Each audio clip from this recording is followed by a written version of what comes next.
Daily Blast Live. We're talking about what you're talking about. You all ready for this? This is a sham. No. Nope. Y'all, just stop. Get real.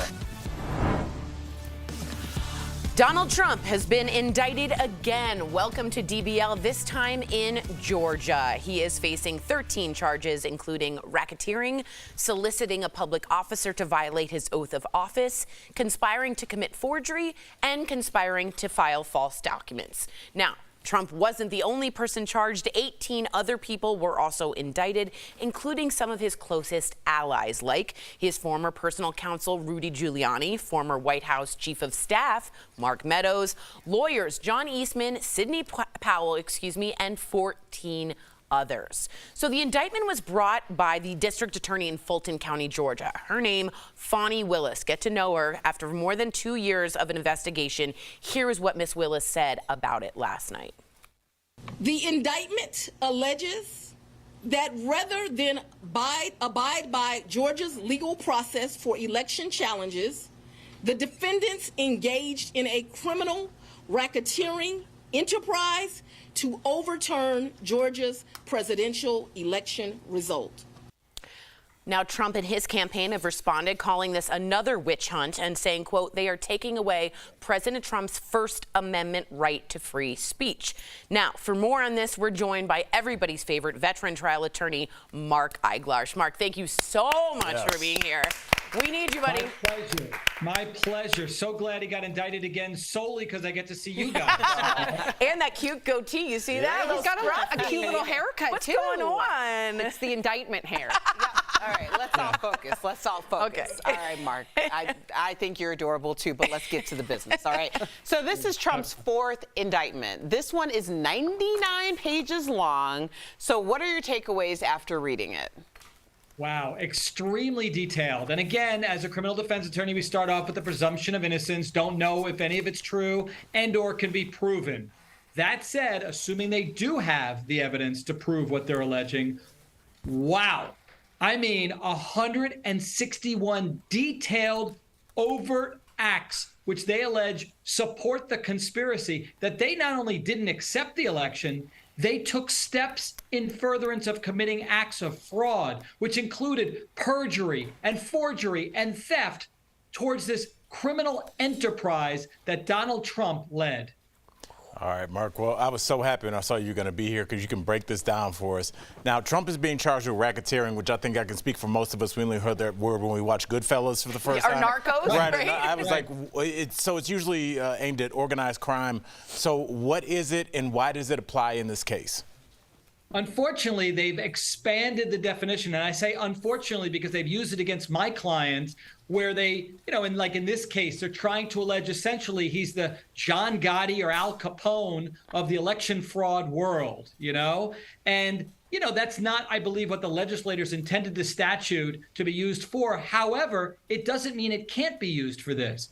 If they can prove what they're alleging, that he did commit these requisite acts like fraud and perjury and forgery and the things that they're alleging, then it can constitute the definition of racketeering, and he could look at some serious time in state prison. Whoa. Okay, so let's talk about the other side, because some people are saying that the prosecutor in this case, Fani Willis, is reaching with the racketeering charges. Do you think this is a stretch, and therefore do you think this is just weaponized political, tactics? Only she knows what's in her heart, right? I don't know her motives, and I don't know if she can prove any of this. But if, let's assume for a second that what they're alleging is true, then I see that those charges apply. I don't think it's a stretch. I think that across the country, federal and state prosecutors have been increasingly using the racketeering statutes for situations where they want some extra teeth. They want more time. They think it's more egregious. And this would be one of those scenarios. No, what camera? Okay, so here's the thing.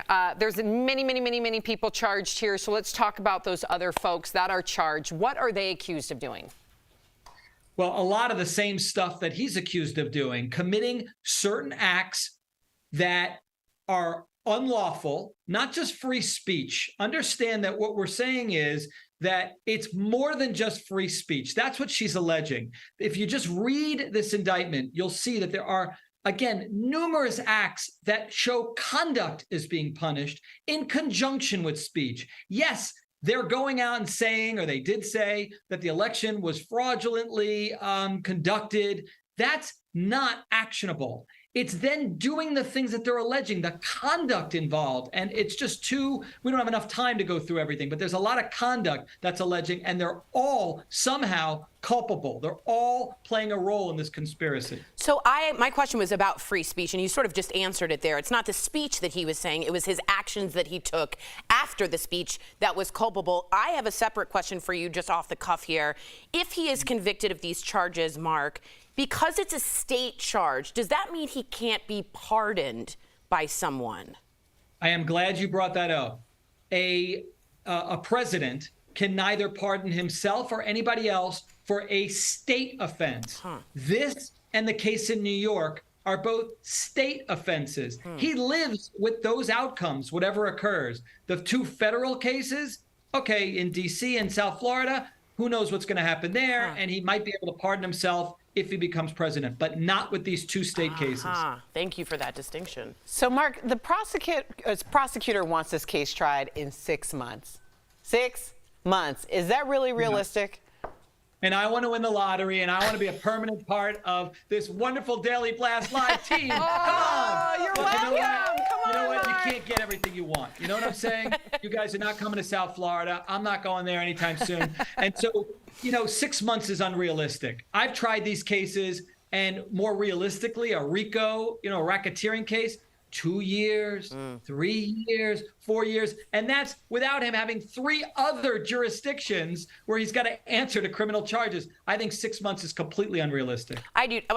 A separate question here. You're Trump's counsel. Somehow he got you to be his attorney. How do you Right. how do you defend Trump in this?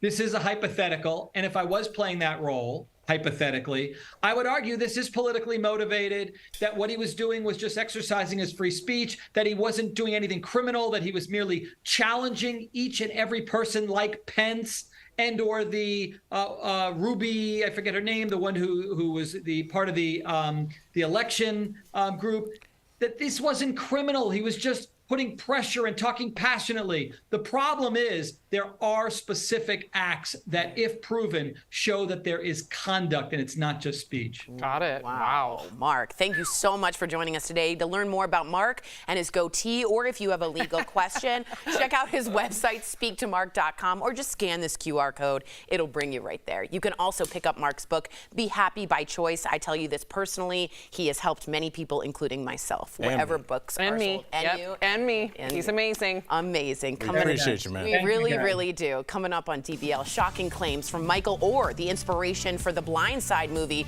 Did the Tuohys family really trick him into signing a conservatorship?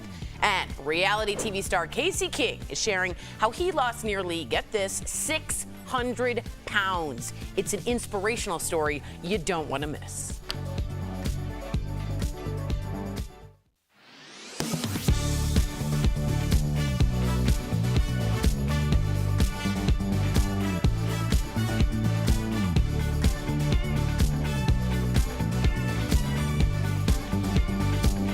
Goatee. He just had I was shadow. about to say, he It's not a didn't have- goatee. he didn't have this? Well, he had all but of that's it. not a goatee. I don't have a goatee, but I have hair on my face. Oh! Both Yeah, can be he has What's a true. scruff goatee? going on. Yeah. What's just this? He had a 5 o'clock shadow. Oh, I'm so Just here, not up here, or What if you have both? But Erica, He didn't if, though. So it's just I feel like The lighting Chris on has a that was 5 o'clock very shadow right now. Do I have a 5 o'clock shadow? fascinating.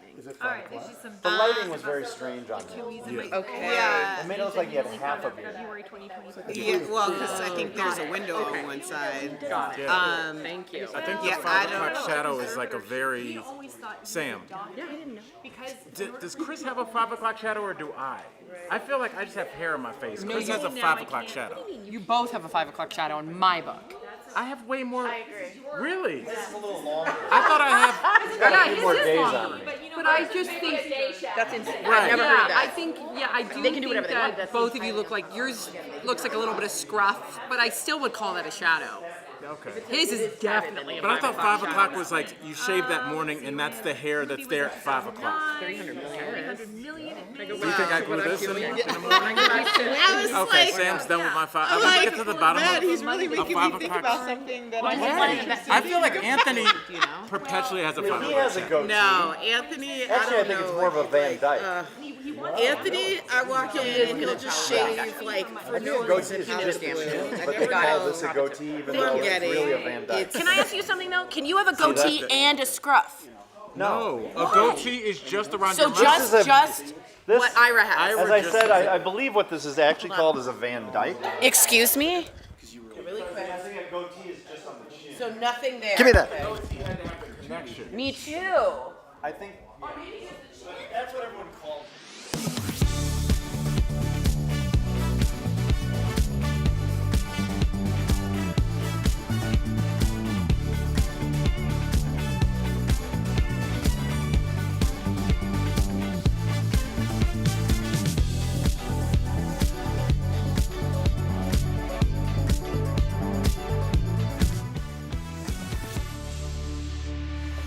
Welcome back to DBL. Michael Oher, the subject of the movie The Blind Side, is suing the family he thought adopted him. That's a key word here.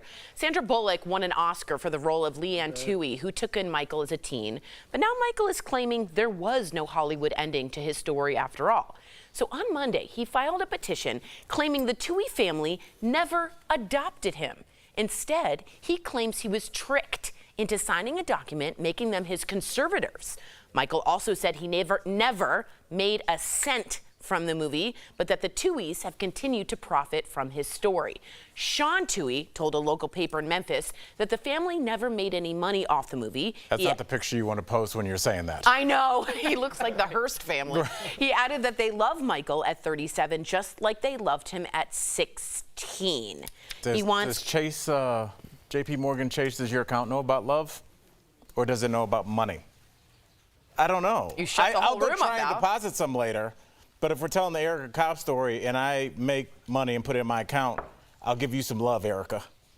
What's going on here, Erica? Yeah. No, hold on. Just so you get some context, Ole Miss apparently says you couldn't get into the college unless you were part of a family. I question Like a legacy family? or a family at all. Or if you were 6'8", 300 pounds and could lay out a linebacker. That helps too. I know how athletics work and how they recruit. I can tell Former you. D1 athlete. Talk Former to us. D1 athlete. And let me tell you, when you're at that level, you have the pick. You can go anywhere you want, including Ivy League schools, even though I did not have the GPA. So I find it very fascinating and almost unrealistic, unless things have magically changed, that he would not have been recruited and gotten in there despite being part of a family or not.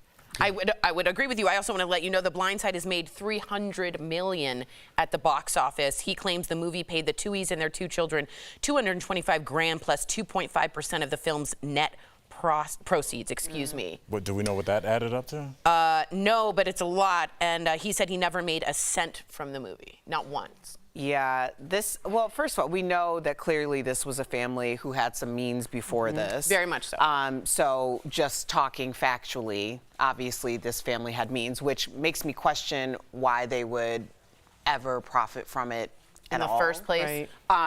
Especially in a situation, and I get like people, obviously they're good business people. This was a good business decision, but you're talking about a child who had been displaced and essentially was in and out of the system. And you've worked a lot with this. Yeah, you have. And Erica, please speak to that so you're not. People know where you're coming from. You've worked with Casa.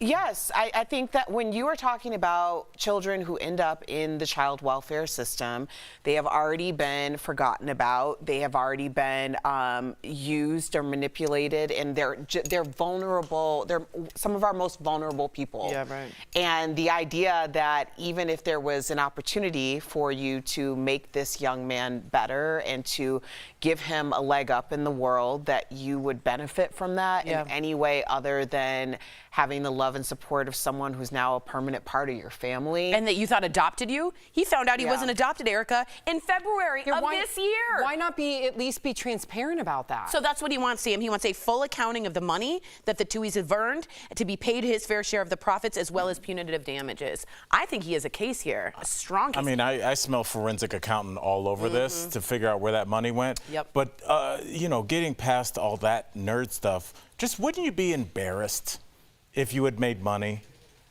Wouldn't you be embarrassed? They have been profiting, if it's not financially, it's certainly in terms of morality. And stature. Social Exactly. stature. Social currency. Yet all the social currency off of what essentially has been a lie. Yeah.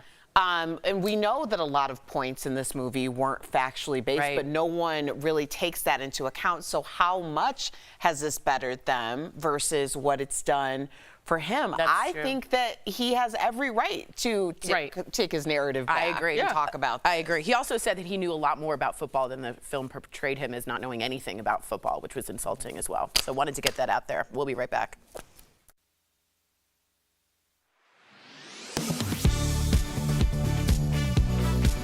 A Fulton County grand jury returned a true bill of indictment. Georgia prosecutors indicted former President Donald Trump on charges of conspiracy and racketeering in connection to attempts to overturn the 2020 election.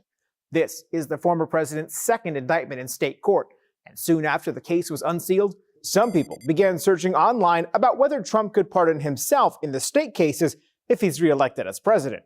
So, let's verify. Our sources are the Georgia State Board of Pardons and Paroles, Georgia State Law, the Georgia Justice Project, the New York State Constitution, and the New York Executive Clemency Bureau. The U.S. Constitution gives the president broad power to issue pardons in offenses against the United States, which legal experts say only refers to federal convictions, and it's a legal gray area whether presidents could pardon themselves. When it comes to state charges, each state has its own rules. In Georgia, the pardon process is overseen by the Board of Pardons and Paroles. The 5-member board is appointed by the governor, but works as an independent agency. The state requires convicts complete at least 5 years of their sentence and not have any pending charges against them before requesting a pardon. The board then conducts an investigation and then votes whether to grant a pardon. In New York, the governor has the sole authority to issue pardons. She can also unilaterally grant a commutation, which reduces a person's sentence if they've served at least half of their minimum prison term and were sentenced to more than a year in prison. So, no, Trump cannot pardon himself in state cases if he's reelected. With your Verify, I'm Brandon Lewis.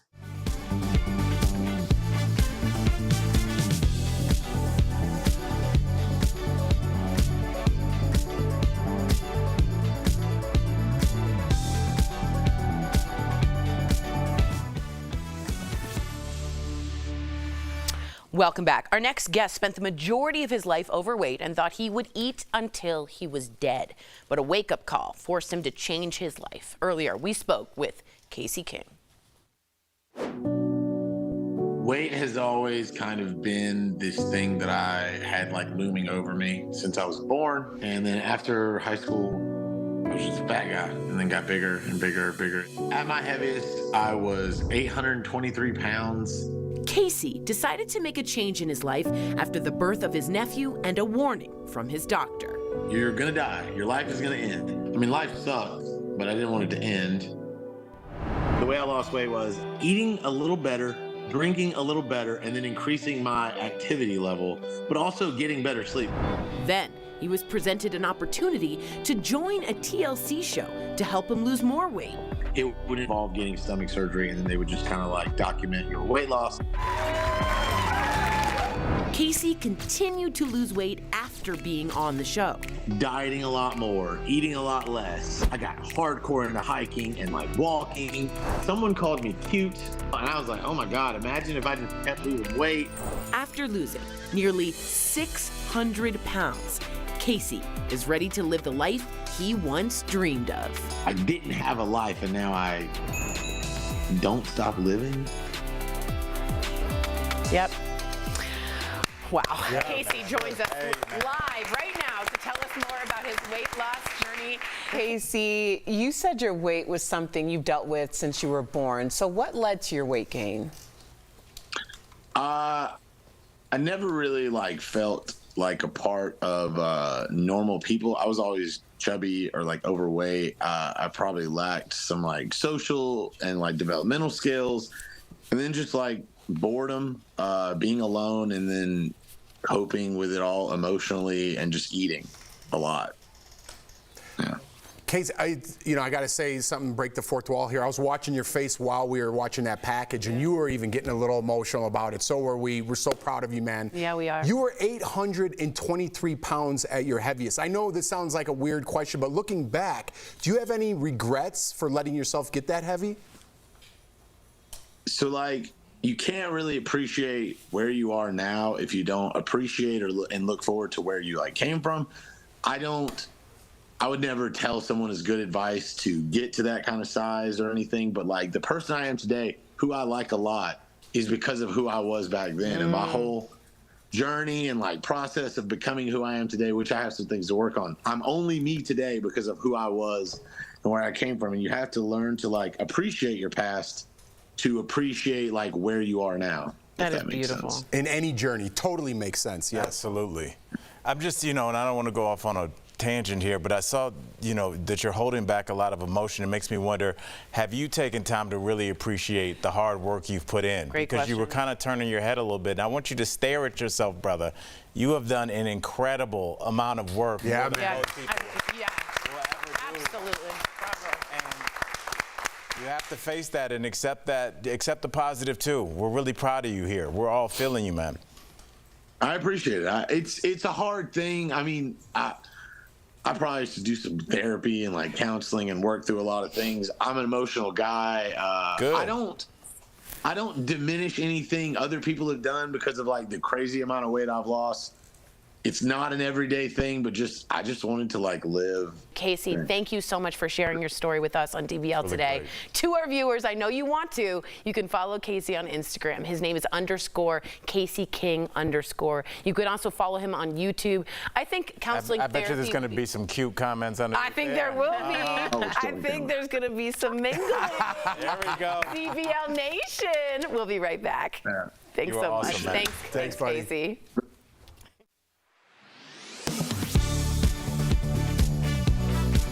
Many of us regularly get deliveries on our doorstep, and they're usually boxes filled with things you're expecting.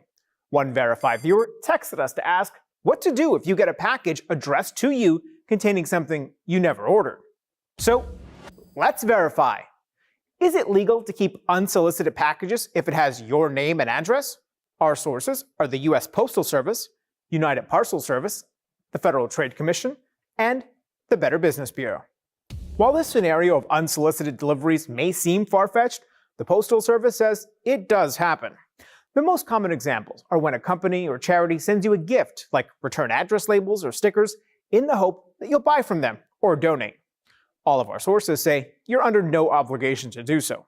You're legally entitled to keep the gift, and the sender isn't allowed to send you a bill later.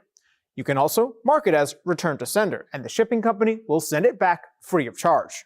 So, yes, it is legal to keep unsolicited packages if it has your name and address. The BBB says there are a few instances when you should be concerned about unsolicited packages, like if you're getting multiple packages without a return address. This could mean you're inadvertently part of what's called a brushing scam. This is when online sellers ship you an item and then use your name to write fake reviews.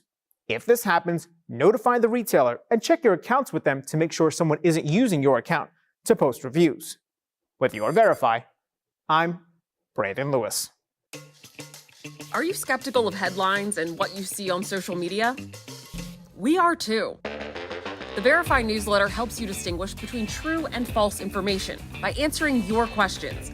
It provides fast facts on trending topics, spotlights major stories, and even includes a daily fun fact for all those trivia buffs out there. Get Verify's fast facts delivered every weekday to your email inbox. Go to verifythis.com/email to check it out.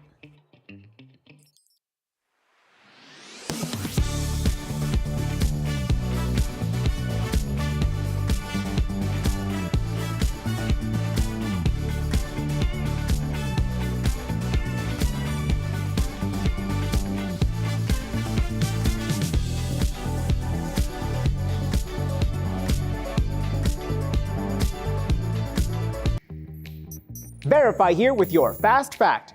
This viral video with more than 1 million views claims to show 3 UFOs flying over New Mexico and asks, do you believe the footage? So, let's verify. Is this video real? These are our sources. Verify took a few frames from the viral video and ran them through a reverse image search. This led us to both TikTok and Instagram videos posted on July 31st by user IcemanFox1 with the caption, filmed with Digital Combat Simulator. DCS is a video game that offers realistic simulations of aircraft and other military equipment. IcemanFox1's profile says they regularly post realistic DCS videos and confirmed in an email to Verify that the viral video was generated using DCS. So, no, this video claiming to show UFOs in the sky over New Mexico is not real. With your fast fact, I'm Brandon Lewis.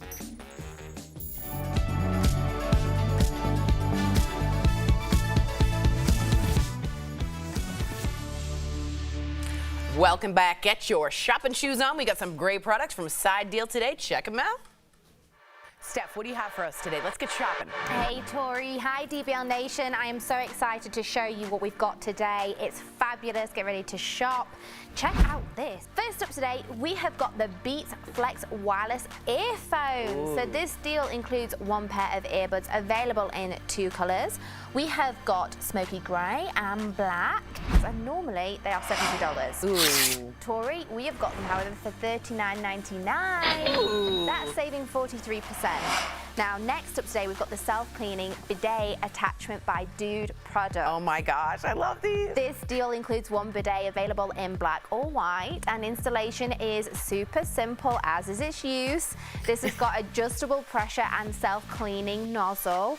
So normally these are $111. No, that's too much. We've got it for just $24.99. I'll take it. That's saving 77%. We've also got the 6-pack Power Practical Motion Sensor Light. So this deal includes 6 light strips, motion sensor, and 1 remote. Normally this is $75. Ooh. We got it for just $19.99. That's saving 71%. And then check out this as well. This is lovely. This is the 2-pack New Lasting Hair Vibrant Scalp Treatment with Elastaplex. Oh, wow. So this deal includes 2 scalp treatments. This formula works to help replenish the elastin your scalp loses every day for healthier, more vibrant hair. And normally these are $129 each. Whoa. Tori, we, however, have got a 2-pack for $29.99. That's saving you guys 88%. Head on over to sidedeal.com to snag these amazing deals at the lowest prices. You can even visit sidedeal.com right on your smartphone. Steph, thank you so much. Just real quick, I learned a goatee isn't scruff. What Mark Eiglarsh had was scruff. Right, goatee's just under the chin area with some mustache area. Thank you for that. She just made that up. She sure did. We'll see you same time, same place tomorrow.